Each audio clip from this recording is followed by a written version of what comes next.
বিজয় দিবসের এই দিনকে কেন্দ্র করে সামাজিক যোগাযোগ মাধ্যম ফেসবুকে আবেগঘন স্ট্যাটাস দিয়েছেন বৈষম্য বিরোধী ছাত্র আন্দোলনের অন্যতম সমন্বয়ক Sarjis Alam.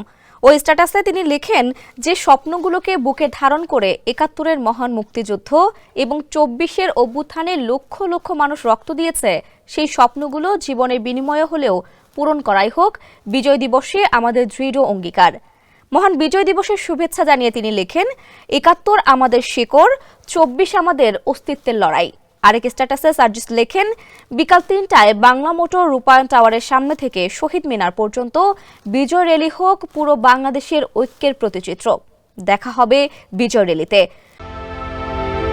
Introducing High Class by Akij Port. জুলাইয়ের ছাত্র আন্দোলনের অন্যতম সমন্বয়ক ছিলেন সার্জিস আলম।